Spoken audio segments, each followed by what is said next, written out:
Good afternoon, Professor Guoqiang Chen and Professor Chao Yang and world esteemed participants join us today. The agenda for the webinar tour on microbial PHA production highlights the remarkable strides being made in this field, and with topic ranging from industrial scale PHA production to innovative methods for upscale plastic waste into biodegradable PHA and synthetic biology to engineering bio cell factory. Today's discussion promotes to showcase cutting-edge advancements and groundbreaking solutions. We are truly privileged to have leading aspects from academic and industry sharing their knowledge, experience, and ideas. This seminar is nothing more than a platform for sharing knowledge. It serves as a virtual opportunity to foster meaningful collaborations, inspire new innovations, and charting actionable pathway for integrating microbial PHA production into sustainable agricultural and industry systems. Your activity participation will be pivotal in driving the success of this discussion, bridging the gap between the research and the practice application. On behalf of the AgriLoop Project, I would like to extend my gratitude to all speakers and participants and organizers who have worked with to bring this event to life. Your contributions are invaluable and they play a crucial role in advance our shared vision for sustainable solutions. Finally, I encourage everyone to fully engage in today's discussion, post questions.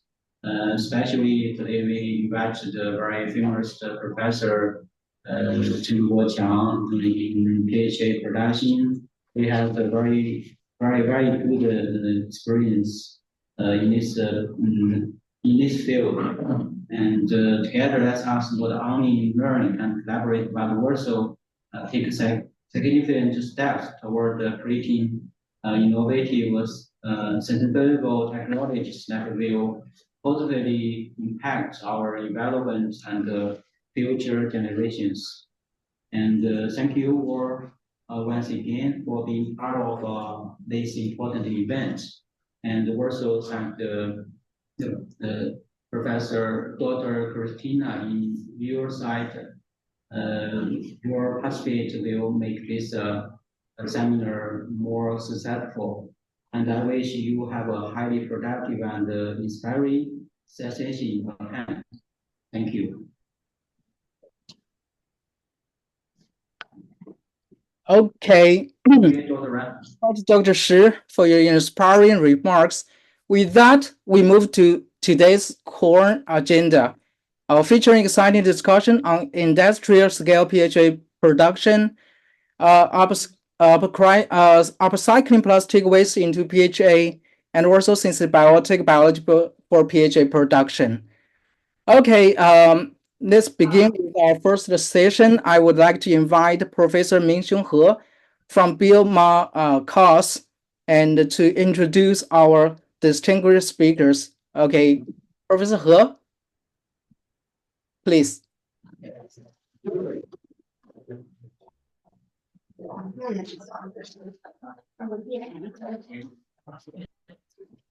Thank you, Dr. Ruan.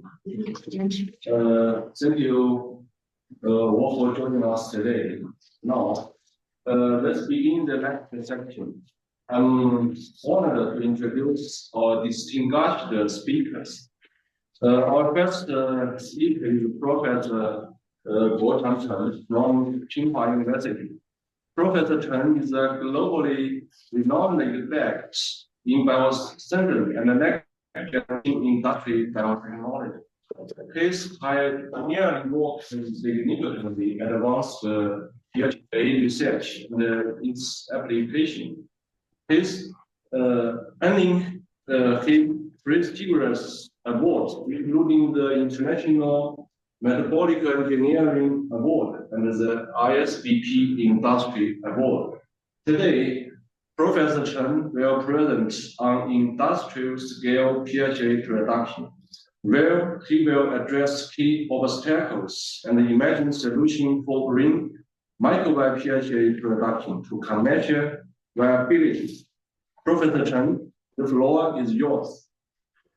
Thank you. Yeah, thank you very much, Professor He and Zhiyong for the kind invitation to introduce our research here. So the topic I'm going to discuss is microbial production of PHA. I hope you can hear me clearly. So PHA, as everyone knows, is a microbial polymer that has very diverse structure and property. And here you can see the very clear structure of ester. You see the ester structure with pending group R. And then we had 150 different variations of R. Therefore, we will generate homopolymers, random copolymer, block copolymer. And if you had functional group in the R, then you had functional homopolymer, functional copolymer, and functional block copolymers. And they are over at least 10 to the power 10 different variations of PHA. Therefore, it generates various material properties that can be used for 3D printing, textile, light emitting material. You can generate the blue color, pink color, red color, different PHA. And you can also produce very highly oil absorbing material. And we can also generate transparent or non-transparent or opaque material by adjusting the structure of PHA. We can also purify highly PHA material to make photo etch material for microchip processing. Of course, you can also turn PHA into different daily material, like with different color and also different plain materials. And you can have many artistic material too, depending on what you want to have. Very importantly, PHA has potential to be used as medical implant material to repair bone, damaged bone tissue, and to make artificial blood vessel, anti-adhesion membrane, osteoinduction material, as well as artificial esophagus. PHA can also be turned into different microsphere for cosmetic applications. So the history of PHA industry has going over many years. Beginning from 1976, ICI used archaeogenes eutrophes, it also called Rostonian eutropha, and also called Cuprevieto nectator.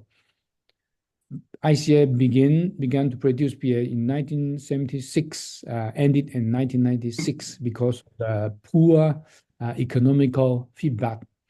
And I worked in Chemie Linz in Austria as a PhD student beginning from 1985. And Chemie Linz also produced PHB using archaeogenes lactose. And they ended in 1995, same because of the poor economical performance. Metabolics began industrialization of PHA using E. coli. And then Monsanto purchased the ICI patent to make PHA implant from 1976 to 2006. And then there's many companies using technology developed from Tsinghua University with PNG to make pH with XX, and this technology has been used by Meridian, Danimer, RWTC, Canica for PHA production. And Tianjin Green Biosciences based in China, Tianjin used recombinant E. coli to make PHA. And then it actually ended in 2010, same thing, because the poor economical performance. And BlueFar and CJ Korea, beginning from 2018 and 2015, respectively, to make various PHA. Beginning from 2017, COFCO and Medfar use Halomonas technology developed from my lab to make various PHA. And also from 2021 and up, PHA Builder, Weiqi and Weilin, they also use Halomonas to make various PHA. So you can see there are many different developments, beginning from Rostoni Eutrophra, Archaeogenesis to E. coli, and recently you will see many applications use Halomonas to make PHA. So although there are many companies started to produce PHA, still PHA is a small fraction of the global polymer industry because economy is the most important issue, and economic improvement had to be relied on technology. What are the technological challenges for PHA industrialization? I've been working on PHA for close to 40 years, and I can summarize about 6 facts that related to industrialization of PHA. You had a problem like long time incubation, unstable strength, contamination, unstable growth condition, and oxygen supply, as well as a substrate product conversion efficiency. Although these are challenges for industrialization of PHA, but this problem had to be solved by technological innovations. So PHA is a great example to show how difficult in economic scale-up affect the industrialization of these biological products. So if we summarize all the PHA industrial process, it actually combine more than 10 steps, including fermentation, cell separation, cell concentration, and PHA extraction, PHA concentration, purification, concentration, multiple PHA purification on concentration process to make PHA into a packaging powder.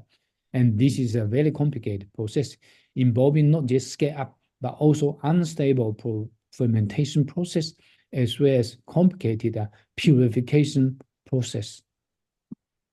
So I summarize the key 6 steps into 4.1. This include contamination, unstable PHA production and growth process, as well as high oxygen demand for high cell density growth, and finally complicated purification process. So in the past, many industrial PHA production are based on this, what we call the chased organism, including E. coli, Rostoni Eutrophra, Pseudomonas aeromonas bacillus, also down to Saccharomyces cerevisiae. This what we call model organisms are very good in that they are very mature in molecular biology. However, they have advantages including easy contamination, and these are actually the biggest challenge in very big scale industrialization. So to overcome this problem, we had to find some not easily contaminated organisms that are very difficult to be contaminated. Of course, they are very difficult to be engineered. This include cyclophile, thermophile, acidophile, alkaliphile, xylophile, halophile, and methanol traffic organism. And this organism has a common feature of that they are not easily contaminated, but they never been used for industrial production of anything. We pick up halophile for our specific scientific studies. So halophile actually grow on the sea, and you can easily isolate from the seawater. But from the seawater, we usually encounter many what we call as phage sensitive halomonas. We instead turn to a highly salt-containing salt lake in China. You can see in this area, water is scarce, and you'll see salt are crystallized. And under such an environment, you will find highly phase resistant Halomonas. We were able to isolate Halomonas. We term it as Halomonas TD. It grows in seawater, and it shows much better growth compared to E. coli grow in LB medium. You can see that the Halomonas grow longer and grow a higher density compared to the E. coli grow to weak density with actually poor long growth phases. So the Halomonas was found very good growth in seawater. And of course, seawater is abundant on our planet. It occupies 97% of all the water in our planet. With this in mind, you can see that the Halomonas actually it grow without normally when you grow the other organism, you have to conduct operation in laminar flow. But with Halomonas, you don't need anything. You just grow them in open air. And for normal fermentation, you have to use sterilization to inoculate the strain. Like here, you have to inoculate it using laminar, using phlegm. Sorry, I try to use a normal. So you need to use phlegm here to sterilize and doing the inoculation. But for Halomonas, you simply pour the sea culture into the fermentation vessel, and also in larger scale, you also pour the sea culture into the fermenter without worrying about anything related to contamination. So this is one of the good features of Halomonas, and this is why we use Halomonas because of the contamination resistant property. In a long open fermentation process, you can see that the bacteria grow, at least they grow rather stably, and you can see over 65 days of growth, and not contamination occur, as you can see here in the 16S arm. You'll find only one band from Halomonas, indication of the stable growth of Halomonas at least over a period of 65 days without contamination under open conditions. So indication that Halomonas is very resistant to contamination even under open and continued growth conditions. So for Halomonas, normally for non-Halomonas, you need a very strict air filtration process and substrate filtration process, and otherwise you will have this what we call the punching effect. Under higher oxygen supply, you will see the higher pressure air pumped through the filtration system to create unfiltered air going into the vessel, and this is not what we wish. However, with Halomonas, you can actually remove this filtration system, so you can pump the air directly into the vessel, and you can also reduce pressure loss.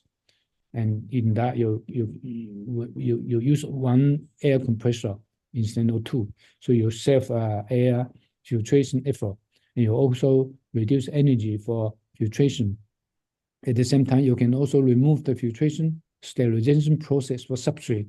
You fed the substrate directly into the vessel, and this actually easy for scale up. So with Halomonas, contamination issue has been solved.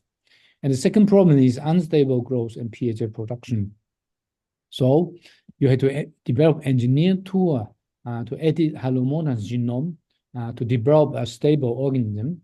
Over the past many years, we have successfully developed different engineered tools for modify the Halomonas. For example, we're able to delete at least 8. You can see these are highly active transposases on the chromosome. These red parts indicate with this arrow the Halomonas containing about 21 different different transposases on the chromosome. So they grow very unstable. After deleting all the active 8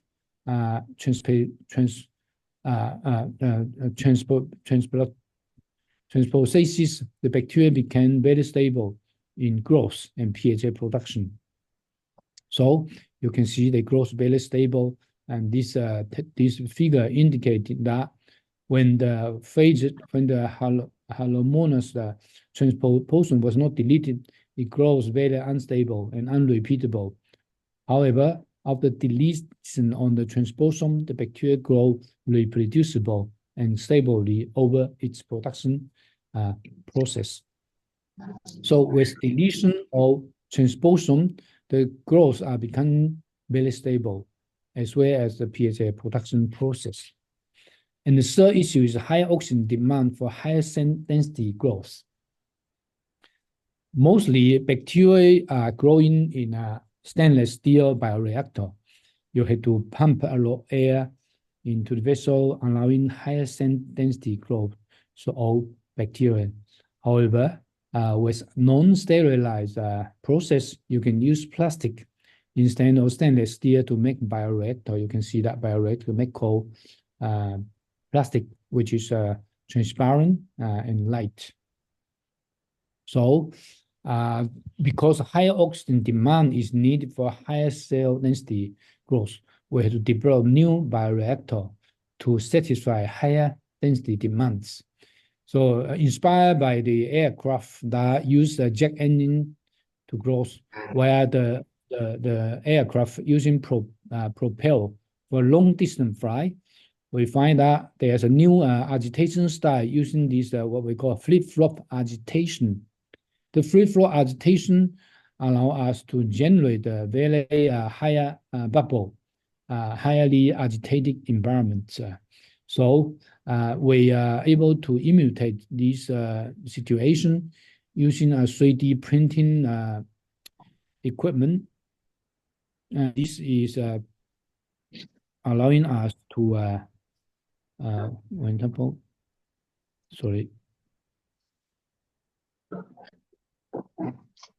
allowing us to use the reverse flip-flop bioreactor to generate better mixing.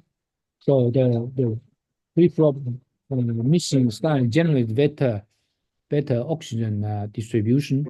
So then we can mix the oxygen, CO2, carbon monoxide, hydrogen, or methane in the bioreactor using the flip-flop style of agitation. So bacteria are able to grow to higher cell density. You can see under this condition, the flip-flop agitation style generate much better fixing under simulation condition compared with the one direction fixing style. You'll see all oxygen is only mixing in the center, but not in all over the bioreactor. And this is how we design the flip-flop bioreactor. So with flip-flop bioreactor, you need only about half of the agitation to generate the mixing for higher density growth. And you also need about half of the this air supply to close the cell to a higher density. So compare with the one direction and full agitation, full air supply growth. So flip-flop agitation allow us to grow the cell to higher cell density under the energy saving and less forming conditions. However, if you look at the gram-negative bacteria, it has a very thick outer membrane. You can see this black belt. This is the outer membrane. This outer membrane prevents the oxygen from diffusion successfully into the cell. So we delete the outer membrane of the harmonious. You can see the black belt is thinner and oxygen diffusion are much better. And this allow more oxygen uptake under lower agitation condition. So with the high oxygen demand overtaken by the flip-flop bioreactor and the thinner cell outer membrane, the cell grow to higher cell density over 150 grams within 36 hours. This is a very good achievement for high density growth. And finally, the last difficult thing is the complicated purification process. So bacteria are very small. Halomonas is a 1 micron size bacteria. It is very difficult to be separated from the fermentation broth. So to make it easy for separation, we engineer the cell gene encoding the shape of the bacteria to elongate the bacteria into a larger fiber shape. You can see bacteria turn into fiber shape when you engineer its elongation gene. However, the elongated cell do not provide a large volume for more PHA accumulation. Therefore, we can engineer another what we call the skeleton gene. The bacteria is turning into a small spherical shape, and further engineering can turn the bar shape, small spherical shape into a larger PHA containing spherical shape. If you engineer both gene, the bacteria actually turning into a random shape. But in all cases, the bacteria increase its volume. For example, white type bacteria containing only a few PHA granule. However, elongated bacteria containing much more granule PHA. So this granule PHA is also difficult to be separated by filtration or centrifugation. So we engineer this shape of the PHA granule into a larger PHA granule. This allows us to easily separate the bacteria from the PHA granule from the bacteria. So in this case, you can see that when we engineer the bacteria shape, it actually turning into a easier modification process. So with this, we succeeded to begin from engineer Halomonas in the lab to a 5 cubic meter bioreactor. So here you can see that the bacteria is easily separated from the fermentation process by only one step of centrifugation. And then the bacteria in large bacteria is also easily break because the large bacteria are very fragile in the cell wall and the cell membrane. They're easily broken by SDS. Then they also easily drive under the vacuum or maybe spray dry process, and finally they can be packaged. So although these are actually condense the 10-step PHA production into a 4-step one. So PHA production is now more convenient. You require less capital investment and less steps to get the PHA final products. So morphology engineer allow us to reduce the purification process from 10 step into 4 step. So this is how we succeeded from many years of research to make Halomonas from the lab to a 5 cubic meter bioreactor, further to a 20 cubic meter bioreactor, and then to a 225 cubic bioreactors. So, and this actually a 20-year journey meeting the scale-up challenge using Halomonas. So according to a global PHA organization, there are 50 PHA enterprises in the world, and these are all of the PHA producing company. And many of them use Halomonas, and some of them use Clostridium sulfur. A few of them use E. coli, and this red color company actually do not exist anymore. And you can see in the future probably the technology developed in Tsinghua University using Halomonas will be very frequently used for industrialization. So PHA is a great example to show us that economy is very important for industrialization. So Halomonas is not just convenient for PHA production, many different PHA, but it can also be used for making a small molecular polymer such as 水海苯propionate, 1,4-BDO, ectoin, many in the supernet. And also the alkaline fermentation condition allow us to use CO2 and many other substrates for open fermentation process. In the future, CO2 will be used as a lower carbon substrate because alkaline conditions allow more CO2 to be soluble in the fermentation broth. So in the future, PHA protein and maybe many chemicals can be produced from CO2 generated from power plant, cement plant, garbage burning plant, and steelworks. So I think in the future, PHA is a very larger family that can be produced in different metabolic pathway. We have succeeded in making different PHA, including very elastic PHA using halomonas.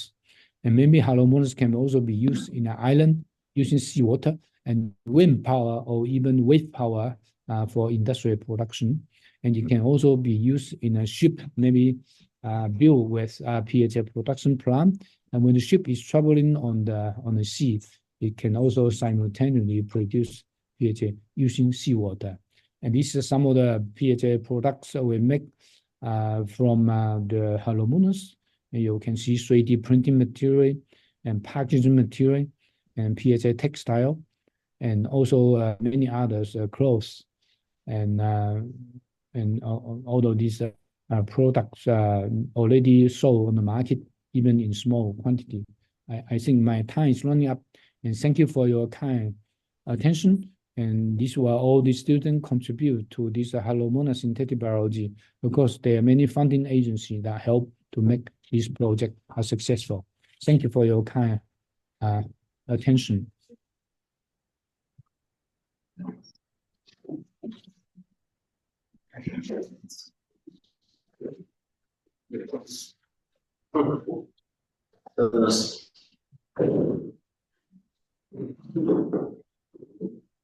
Thank you, Professor Chen.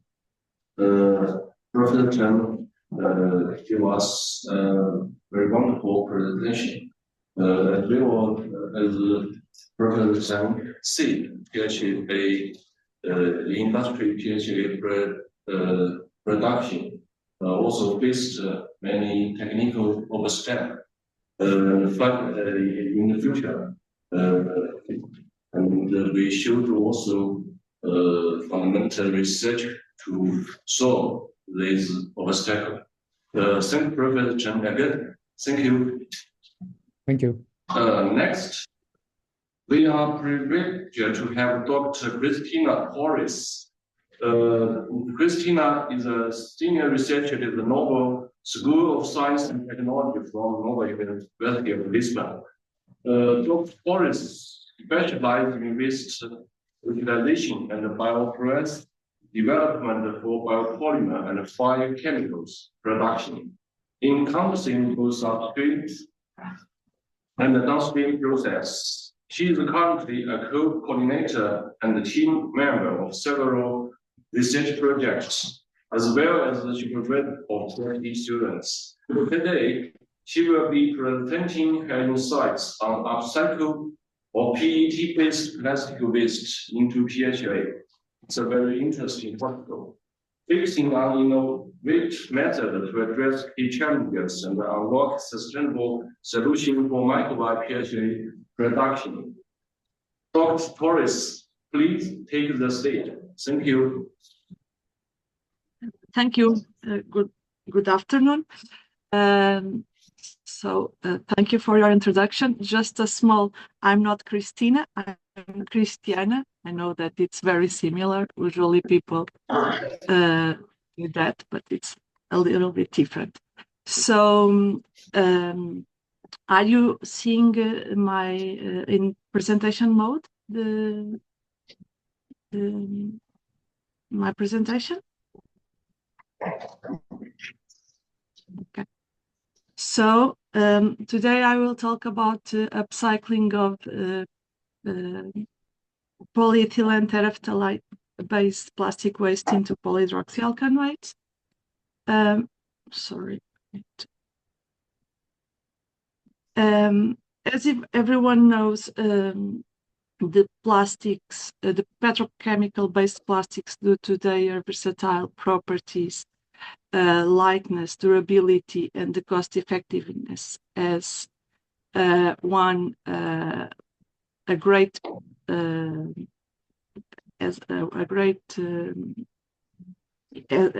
impact in our lives and are indispensable in the human life.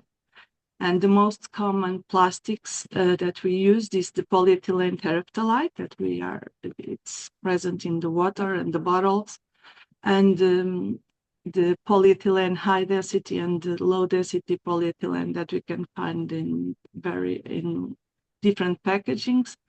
Also the polyvinyl chloride that is used in flooring and in pipes, and also polypropylene and polystyrene. So these high use for our part as a great environmental impact, and has become a major concern due to their non-biodegradable nature and contribute to the pollution increase. So in this scenario, there is a need to find solutions to mitigate the disadvantage of these conventional plastics. And so the bio-based plastics are a promising alternative, and we have different types of bio-based plastics. We can have the fossil-based and biodegradable plastics. We have also the bio-based but not biodegradable plastics, and we have also the bio-based and biodegradable plastics. And to overcome the problems, this is the best solution, the bio-based and biodegradable polymers. So the plastics, the conventional plastics problem is huge, since around 70% of this plastic is disposed of through incineration or landfillings, and only 12% undergoes mechanical recycling. Further, about 30% of plastics are lost in the different environments, contributing to significant ecological concerns. And nearly 50% of all plastics are discarded after a single use, which increases a lot the waste problem. Further, the degradation of these plastics in nature as becoming an emerging contaminant problem with the microplastics or the nanoplastics that can now be found in water, soil, air, in the food chain, and in all the ecosystems, being a health risk for humans.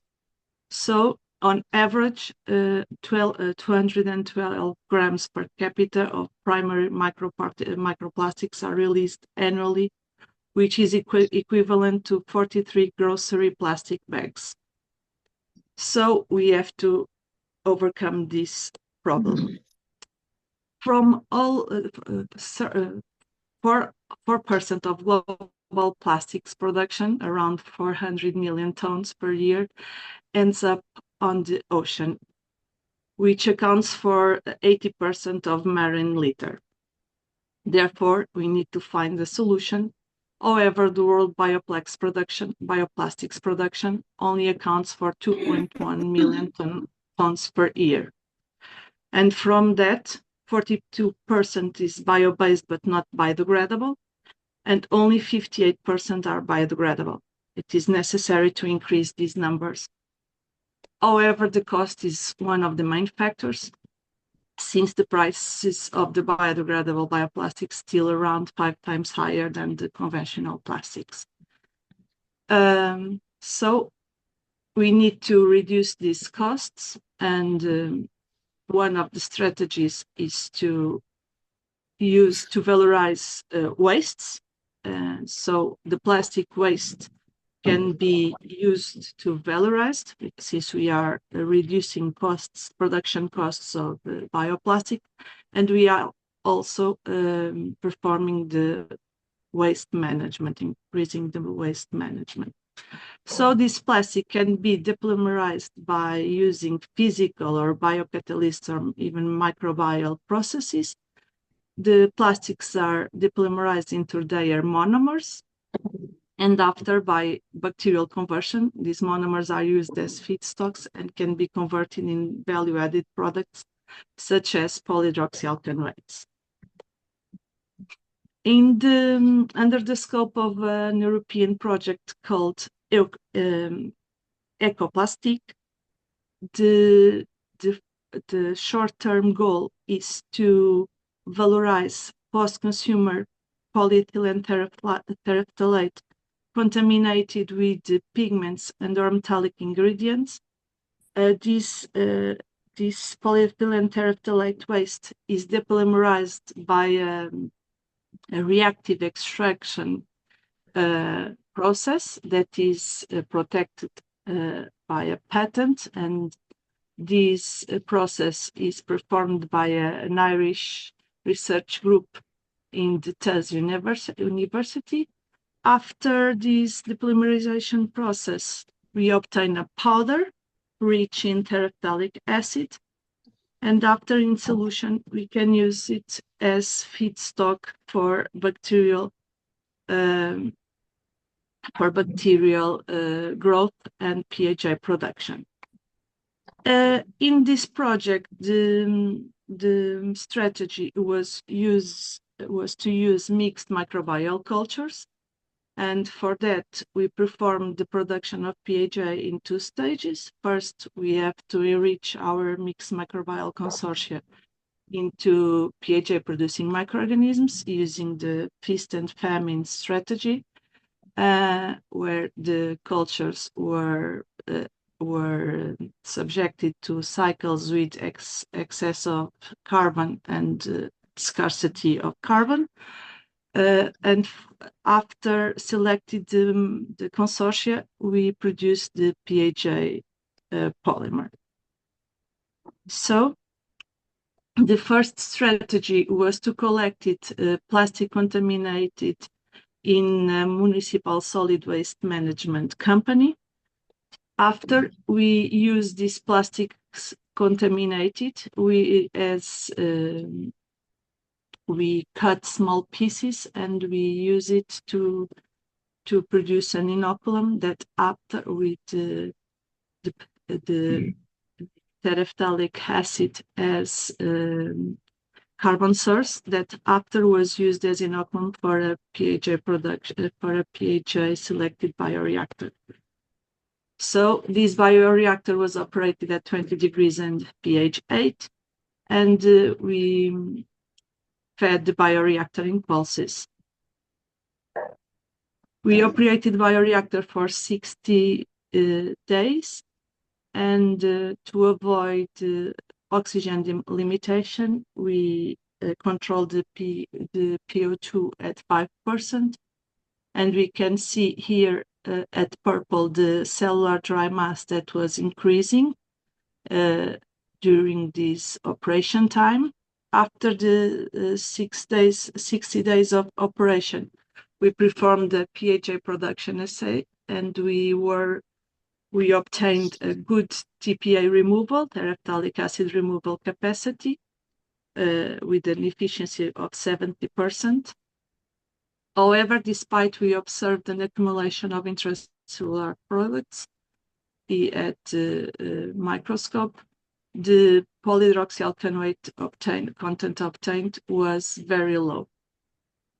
So we adopt another strategy, and we collected a microbiome from the Tagus River estuarine marshland. We collected sediments, and after removing the higher size particles, we inoculated a bioreactor with 30% of these sediments, and we operated this bioreactor also at 20 degrees and pH 8, however with a higher aeration, and we also give pulses with carbon as the terephthalic acid from the depolymerization of polyethylene terephthalate and nitrogen. So this bioreactor was operated for more than 100 days, and we can see here that in the beginning we have a lot of suspended solids that were removed across the days of operation. And after one hydraulic rotation time, around 45 days, we obtained a stable bioreactor here also, we across these days of operation, we were monitoring the bioreactor, and we can see since the beginning of the experiment until the end, we increased the production, the capacity of PHA production. Since in the beginning it was not possible to observe PHA, but at the end we observed PHA accumulation, and the time to consume the terephthalic acid also decreased. Since in the beginning it was higher than 12 hours, and at the end of the operation time, it was lower than 12 hours. So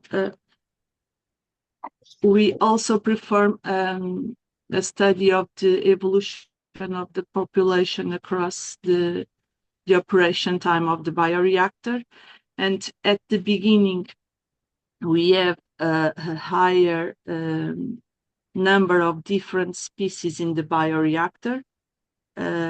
We have the bacteria from the family of beta protobacteria, gamma protobacteria, and alpha protobacteria. And across the days, the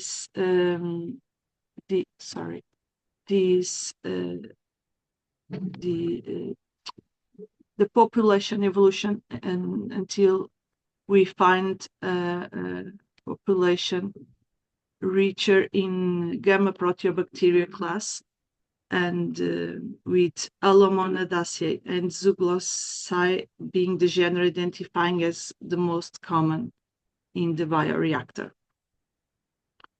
So we performed PHA production assays, and by giving an initial pulse with terephthalic acid and nitrogen to increase the biomass, and in the following pulses with no nitrogen.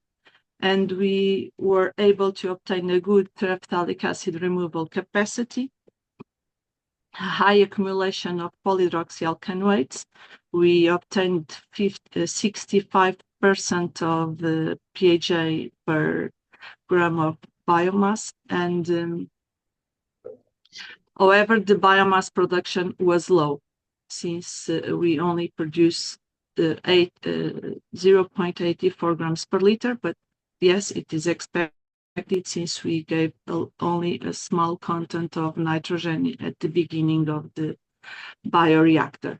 However, the PHA accumulation is very interesting, since we are using terephthalic acid from the depolymerization of polyethylene terephthalate, and this accumulation capacity showed by this selected microbiome is similar to other works in literature presented using feedstocks, simpler feedstocks like acetate or even sugar molasses and fermented sugar molasses. So in order to try to increase the biomass production and the PHA production, we try another strategy that was first giving a pulse strategy with similar to the other bioreactor with nitrogen and terephthalic acid, and after we feed a solution with 60 grams per liter of terephthalic acid, and this solution entering the bioreactor controlled by the dissolved oxygen in the bioreactor. We were controlling the oxygen at 20%, and when the oxygen increased, the solution entering the feeding solution entering the bioreactor. And so we can see here that the biomass increased across the assay. However, and the second feeding solution was giving in a continuous way in order to have 2 grams per liter always in the bioreactor. However, it seems that was not enough, and the carbon seems that was limited in the bioreactor. we obtained a good TPA removal capacity. However, a high biomass production also. However, the PHA production was lower than in the other using the other strategy. Probably that because we have carbon limitation, and so we need to continue trying this strategy, improving this strategy. Since with the first strategy, we need to be supervising always the bioreactor, because we are giving pulses and it was not automatically controlled. In the second strategy, it was with the automatic feeding. We don't to be there always supervising the bioreactor. However, we have to improve this feeding strategy to improve also the PHA production. But with these strategies, we were able to have a great removal capacity of terephthalic acid, and we were able to upcycling the terephthalic acid into polyhydroxyalkanoate. That was in both cases a homopolymer of hydroxybutyrate. So as final remarks or key message, we have the prevention, since we need to focus on reducing plastics and the discharge into the environment through effective policies, improved waste management systems, and public awareness campaigns. We also need to characterize and monitoring by developing advanced tools for the accurate identification and tracking the pests in different environments. We need to mitigate this problem by implementing efficient recovery and transformation strategies to reduce plastic accumulation, including innovative recycling technologies. Also find solutions to upcycle the different plastics to promote the conversion of recovered plastics into high-value biodegradable polymers by supporting circular economy principles, and gradually to replace these non-biodegradable plastics in favor of fully biodegradable alternatives, ensuring compatibility with the existing industrial and consumer needs. So this work was also was performed by other colleagues, that is Patrícia Reis, Ana Teresa Rocha, Maria Batista, Filomena Freitas, and Maria Reis. And so these are some of my colleagues from our research group. Thank you. Thank you, Professor Christina. You also have been successful in PHA production from PET-based plastic waste. Thank you very much. Thank you. Our third speaker is Dr. Yang Chao, a prominent scientist focusing on synthetic biology and microbial engineering. Dr. Yang is cutting-edge research on engineering microbial cell factory, has opened a new pathway for improved PHA yield and reducing production cost. He will be presenting on constructing of PHA producing microbial cell factory using synthetic biology approach, highlighting novel strategy to optimize the efficiency of microbial PHA production. Yang, the floor is yours. Thank you.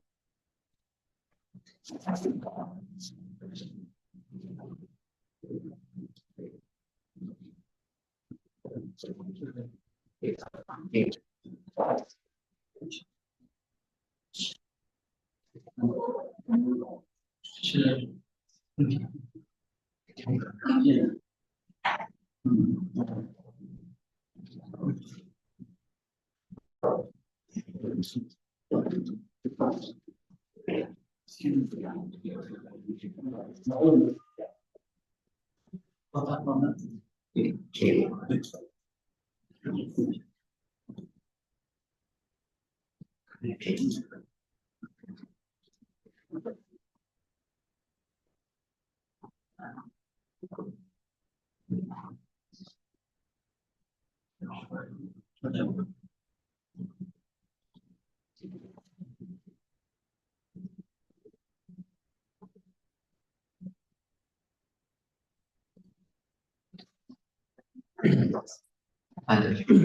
you. And I'm very pleased to introduce our recent progress about our PH and our research microbial PHA production.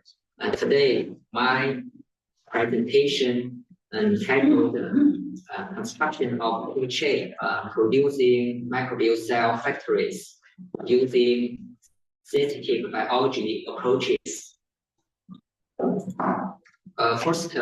Firstly, we introduce the first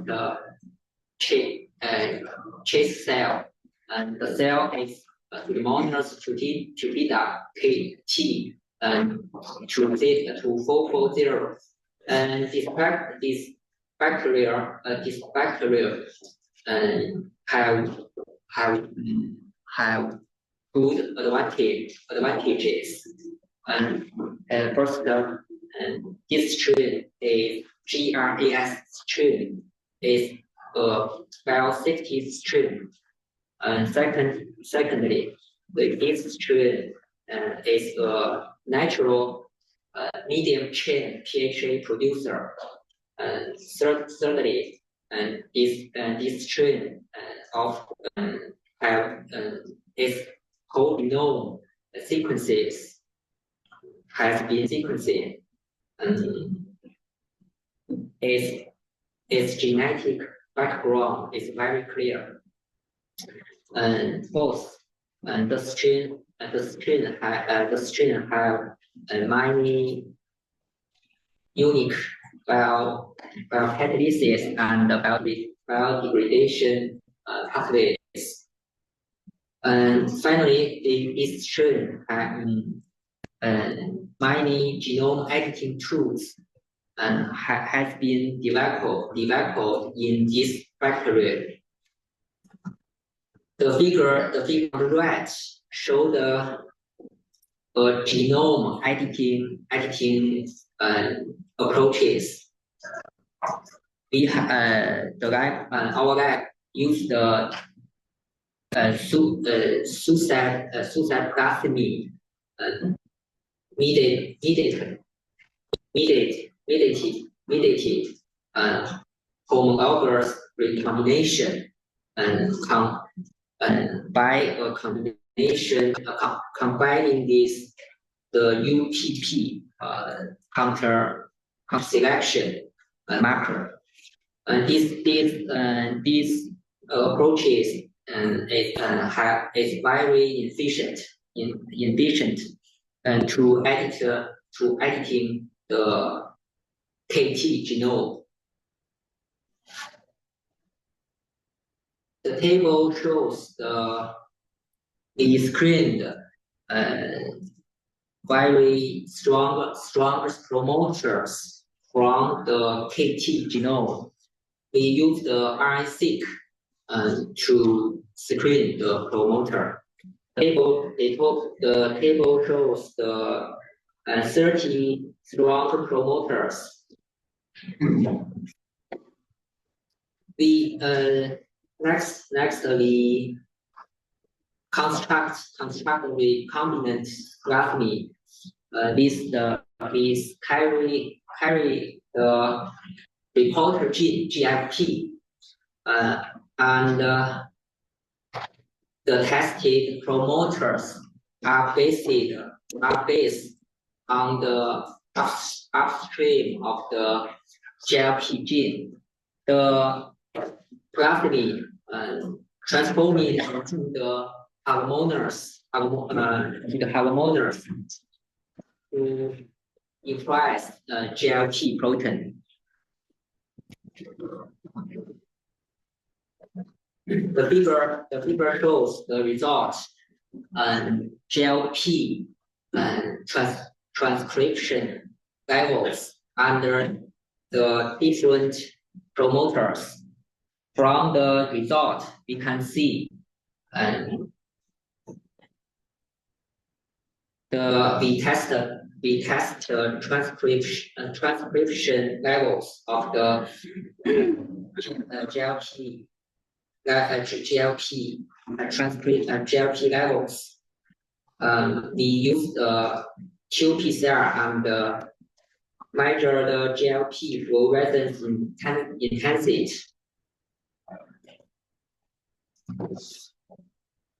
Next, we in the pathway we engineering the PHA biosynthetic pathway such as PHA synthesis pathway and the target gene ACOA and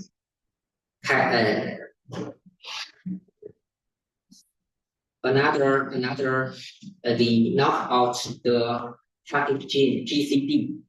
We engineer the 3 genes to increase the transcription level of FASI and increase the direct precursor of PHA and we knock off the GC2 to block the branch way to avoid the formation of the byproduct gluconate.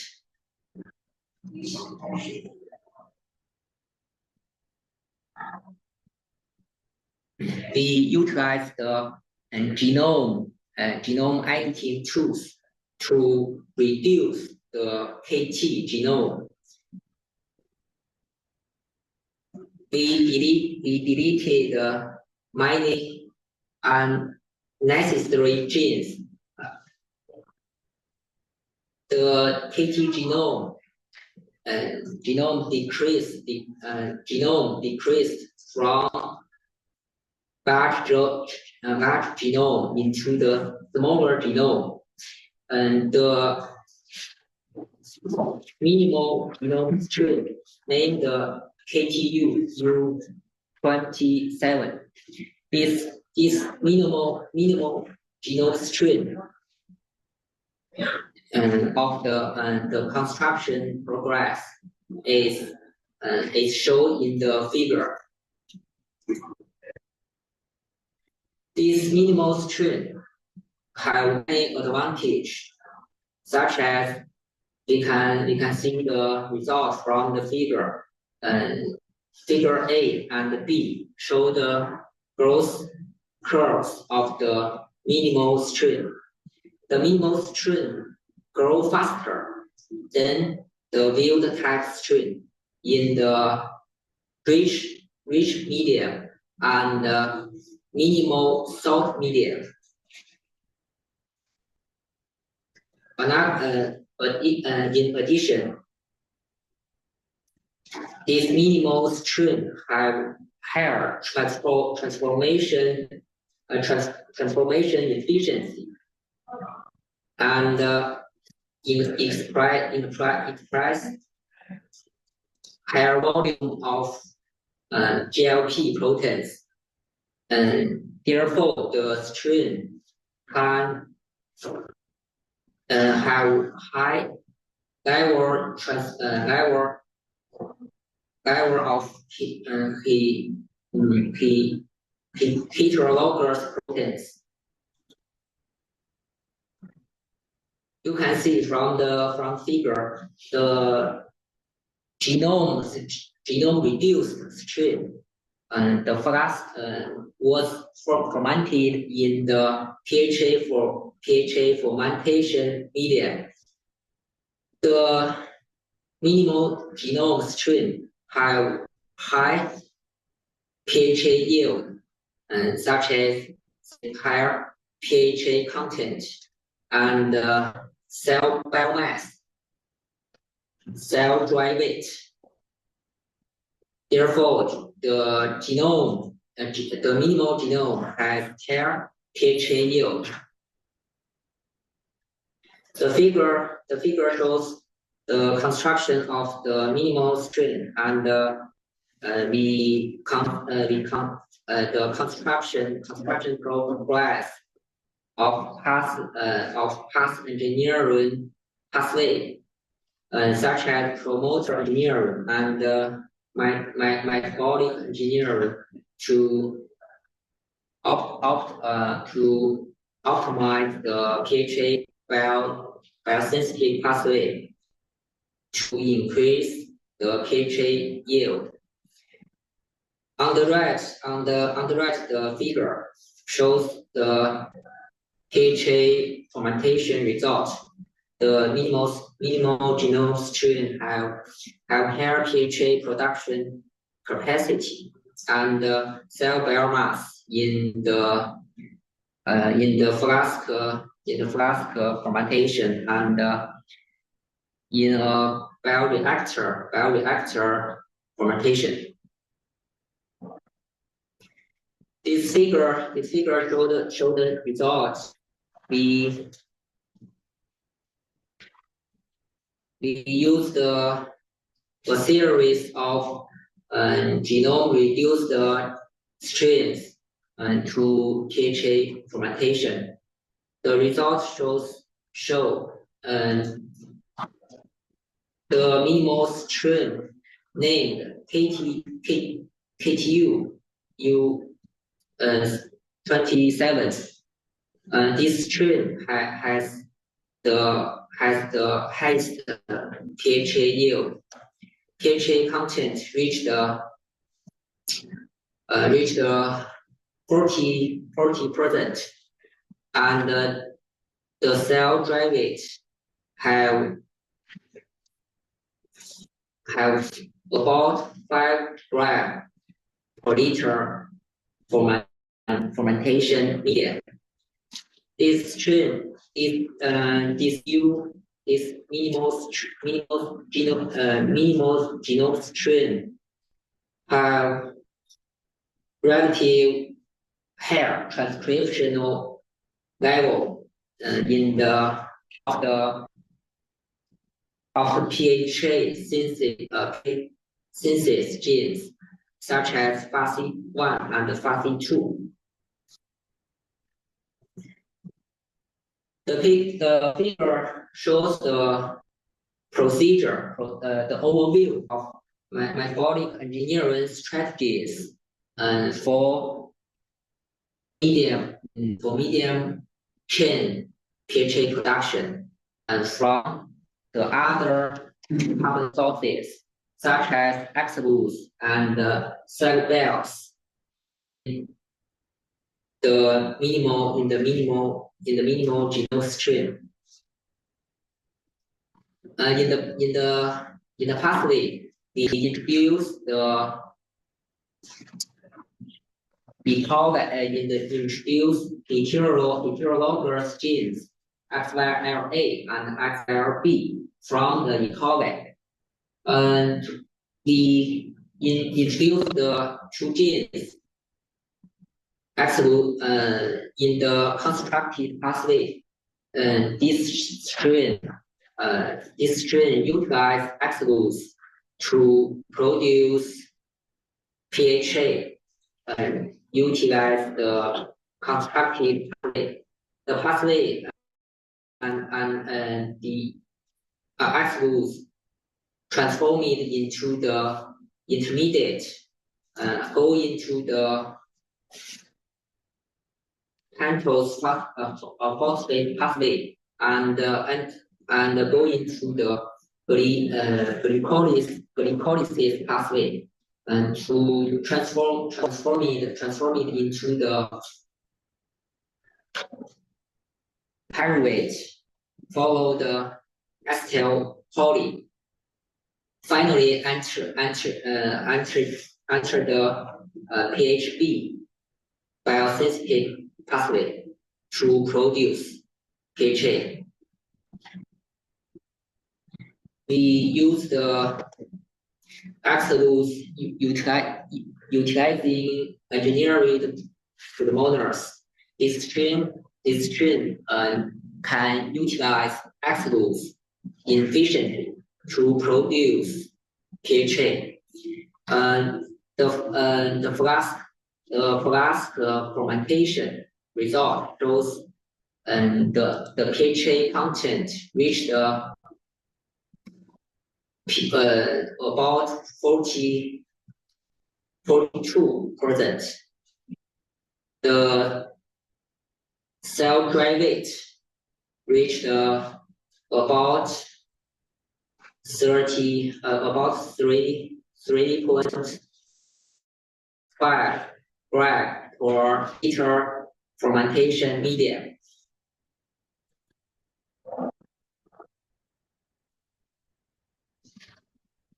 From the results, we can see the engineering pseudomoners can utilize cell bells efficiently and to produce medium chain PHA. The flask fermentation result shows the PHA content reached about 45%. The cell dry weight have a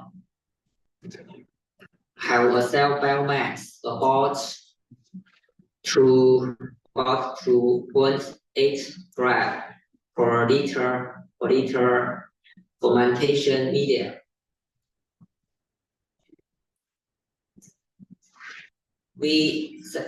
Next we introduce the second chase cell, and the host cell is named Hormonus cupida G9. On the left, genome of the G9, and this strain G9 have high resistance to high salt, and this strain is natural short chain medium chain PHA copolymer producer. This strain is whole genome sequence of the strain has been sequenced, and its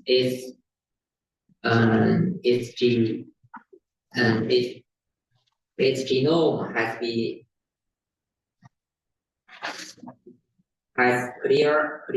very clear background. This strain have strong survival and adaptability in the environment, and this strain have diverse metabolic pathway in the genome, including biotransformation pathway and biodegradation pathway. On the left, the figure on the left show the genome editing approaches. We use the homologous recombination strategies combining with the UPP based selective system. The genome editing system is very efficient to edit, to carry out gene knockout, gene knock-in, or mutation, or introduction mutation. From the above figure, we can see the strain colonies grow in agar place. The colonies emit orange fluorescence because the PHA granule band to the fluorescent stem near red. So the complex emits fluorescence. The figure on the left, from this picture is as a TM result. From the picture, we can see many white PHA granules accumulate within the cell of the Harvimonas G9. Figure C and D, we can see the citrine G9 was fermented in the medium containing high salt concentration. The citrine produce higher PHA yield under high salt conditions. In the pathway, we predict the three pathways in the Harvimonas G9.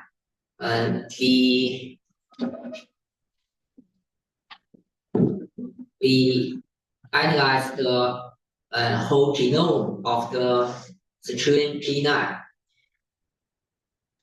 The three pathways: first PHP biosynthetic pathway. The second pathway is fatty acid degradation pathway. The third pathway is de novo fatty acid biosynthetic pathway. Furthermore, we engineered the Harvimonas G9 and make the strain to utilize X-Rose as the sole carbon source to produce PHA. We introduce the heterologous gene XYLA and XYLB into the host cell to construct a new pathway. The engineering strain utilize the new pathway to produce PHA from X-Rose from X-Rose as the carbon source to produce PHA.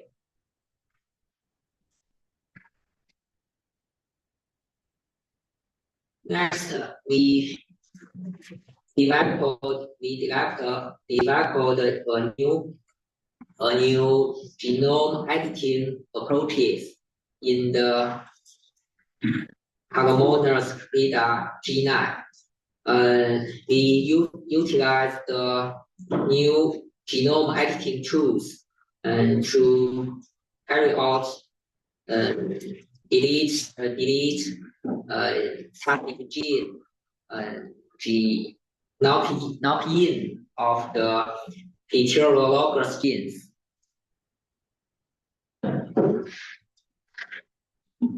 We use the engineering strain to full PHA production in the shake flask fermentation. From figure we can see the engineering strain and higher PHA yield compared to the wild type strain. The engineering strain have PHA higher PHA content, reached about 33%. The cell drainage is very high and reached 30.8 gram per liter fermentation media. In the engineering strain, the X-Rose utilizing genes and their genes transcription levels is very high compared to the wild type strain.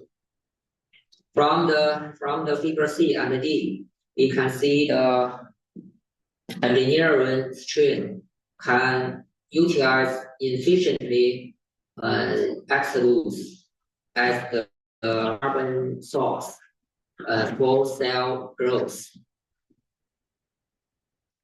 From the results, we can see the engineering are fermented in media with nitrogen excess. The engineering strain have higher PHA yield in the optimized fermentation media.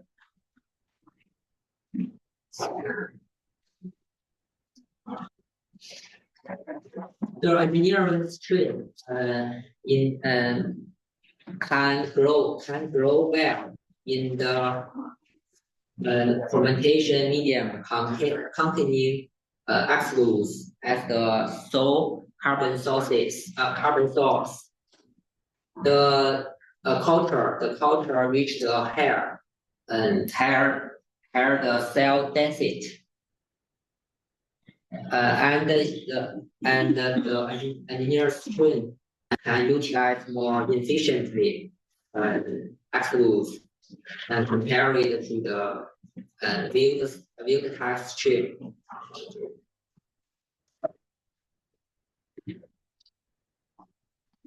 This picture shows the PHA fermentation result.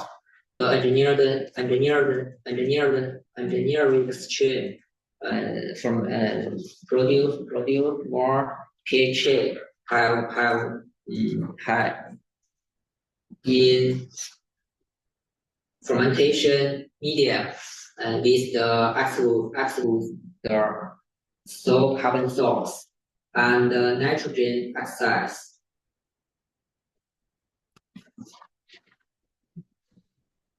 Finally, we use the engineering strain to produce PHA from agricultural waste, such as corn straw, hydrolysis. The strain utilize the corn straw hydrolysis as the sole carbon source and to produce PHA. The result from the shake fermentation, the PHA content reached about 35%. The cell rate finally reached about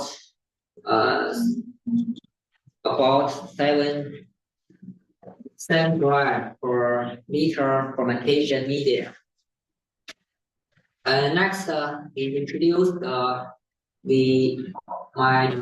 nano biotechnology cooperation and NACO cooperation carried out the PHA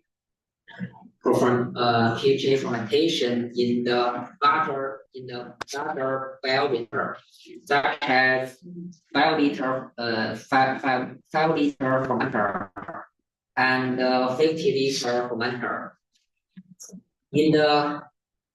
Through the optimization of the PHA fermentation conditions, such as the medium composition and temperature and the pH value, and the PHA yield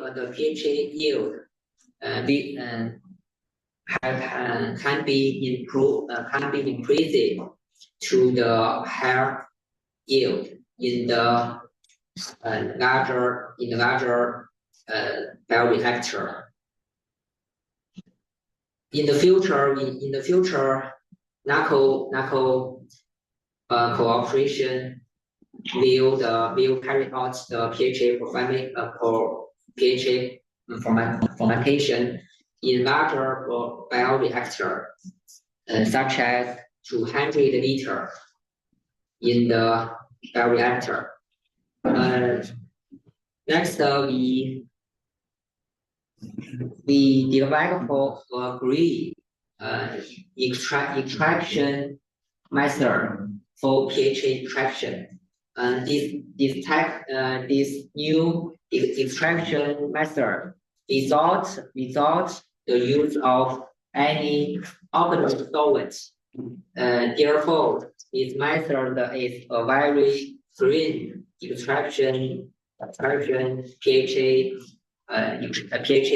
green PHA extraction method. In the future, this new extraction technology will have good application in the large scale PHA production and the extraction processes. In the future,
Thank you, Professor Yang. Now, to deep our understanding, explore this topic further, we will move into the discussion and the Q&A section. It's my pleasure to hand over the hosting to Dr. Yang. So, Professor Yang, over to you.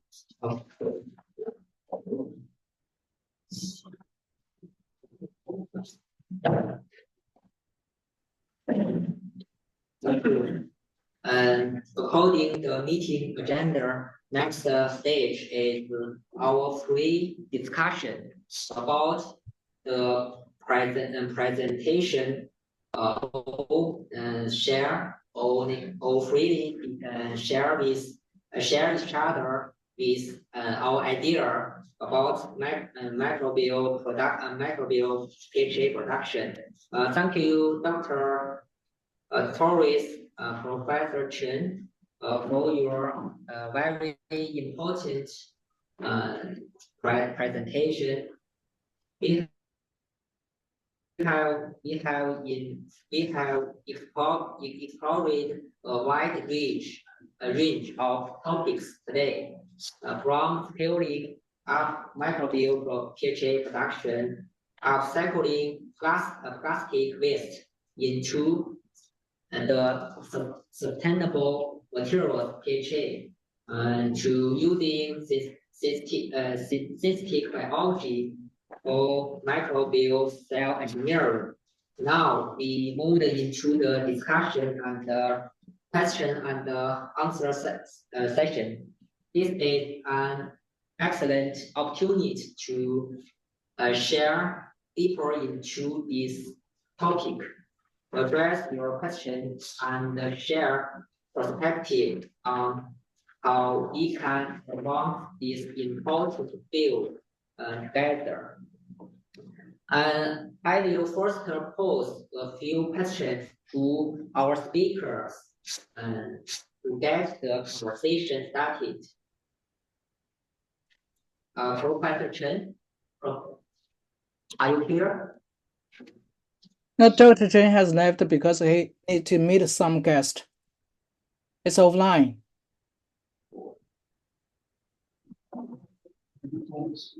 Okay. Hello, Professor. Hello, Dr. Torres. Hello. I have the first question. Thank you.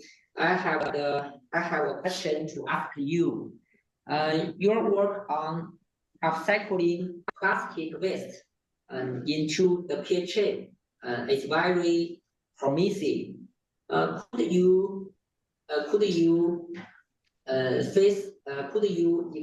elaborate on the challenges of integrating plastic waste streams into the PHA production process?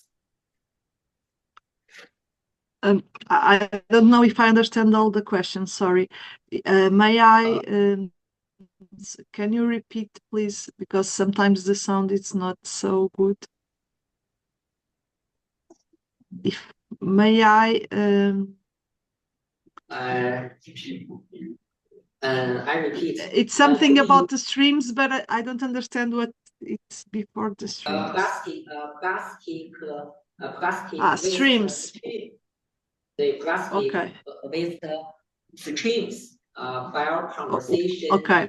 The PHA production. Okay, sorry. Process. What are the challenges using the plastic streams? Is that for producing PHA? Yes. Okay. Well, now we only test the polyethylene terephthalate waste. I think one of the challenges is when we have the plastic wastes, we have a mixture of different plastics or different. So we will have different monomers, and I think that is one of the challenges because we will not have a stable monomer composition of our feedstocks, and so that variability will impact our results regarding PHA, because it can impact the productivities and also the composition and properties of the polyhydroxyalkanoate. And also we need to improve the systems and the microorganisms to can use these different monomers and also to can survive when we have another contaminant in the system, because these plastics usually have additives, and these additives can be toxic for the cells. I think the challenges are a little bit we have to overcome. Welcome. I think our conversation of plastic into the biopolymer PHA is very promising direction in the future. Yeah. I have another question. PET waste degradation products have two degradation products, TPA and EG. How do you use the technology to transform efficiently TPA and EG into the PHA? Okay. What do you the technology to transform the degradation products TPA and EG into the PHA? Okay. Thank you. Well, we are performing that. The part of transforming the PET waste into TPA, it's not performed by us here in Nova. It's performed by Irish group in Chao University. This is the process is a chemical process. They use the process is patented, but I think they use a basic hydrolysis, and they can obtain the terephthalic monomers. And so after we use this terephthalic, this mixture of terephthalic acids and other contaminants that are in this powder, and the bacteria are able to consume the terephthalic acid. This powder has terephthalic acid and also ethylene glycol, because it's the other monomer of PET. But ethylene glycol, it's there in a very small amount. So I think this technology can be applied to other plastics, like for the low and high polyethylene density or other plastics, but we still we need to improve a little bit either. And this technology is interesting for the polyethylene terephthalate when it is contaminated with other plastics or with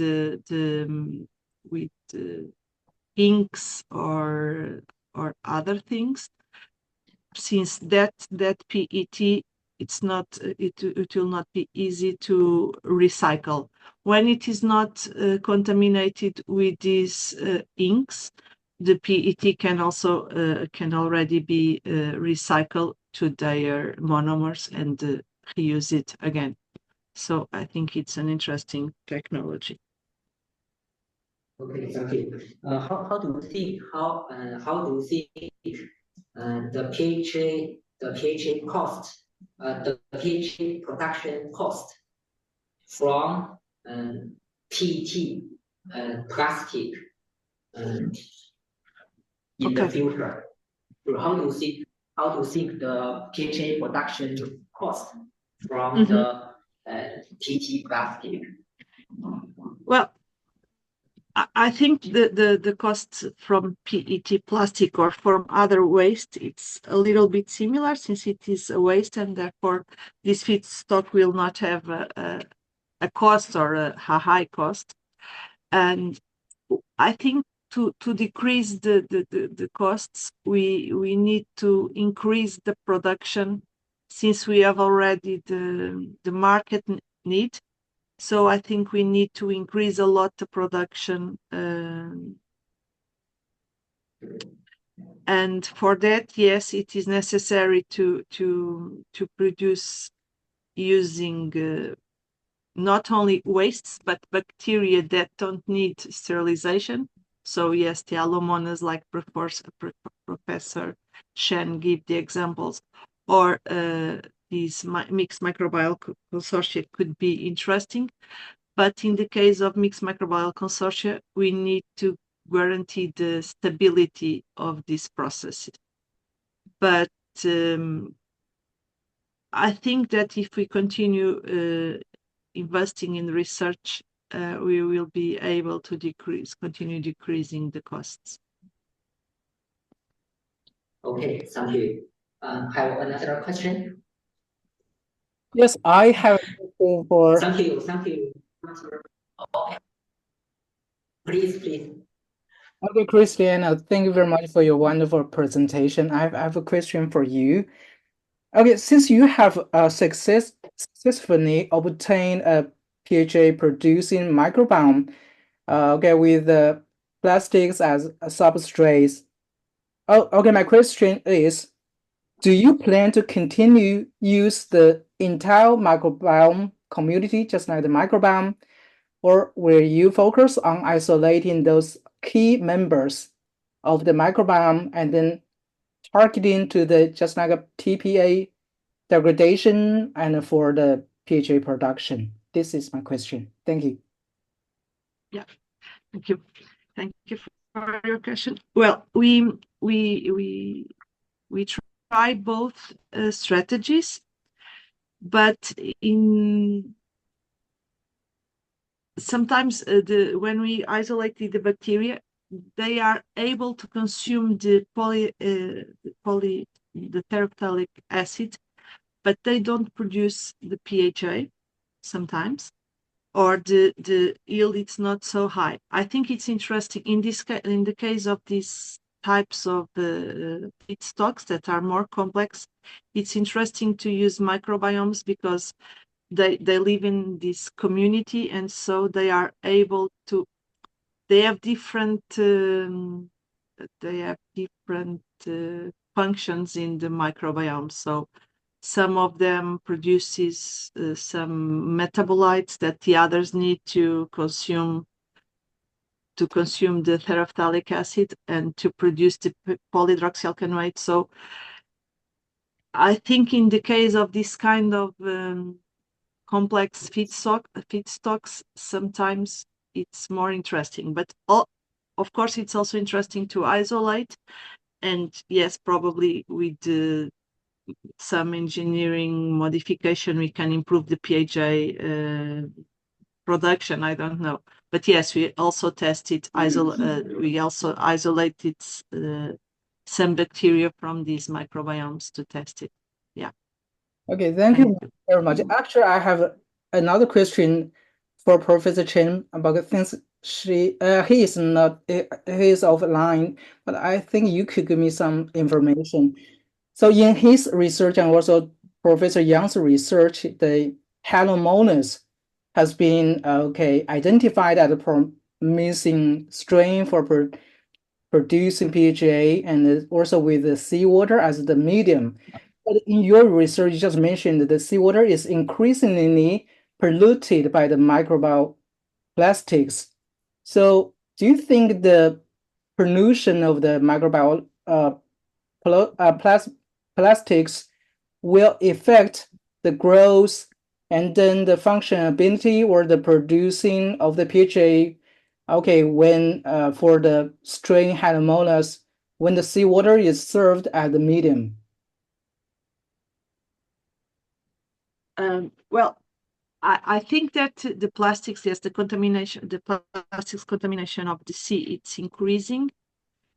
But I think that in most of the places, it's not increasing in a way that will impact the Halomonas activity. Yes, in some contaminated places, like in that islands, plastic islands, or that we have in the sea, yes, I think that could exist.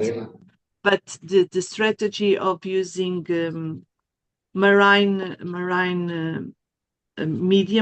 water, it's very interesting, since yes, we will avoid the sterilization, and so we will avoid contaminations also when we are using the high salt bacteria. Yeah. Thank you. Okay, thank you.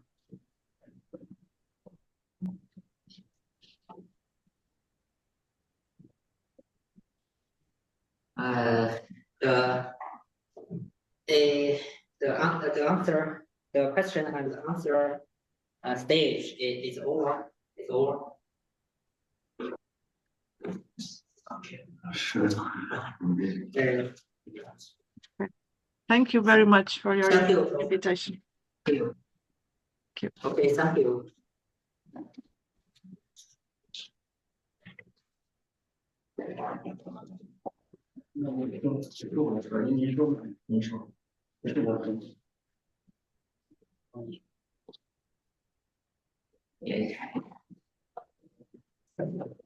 Okay, thank you all participate in this seminar.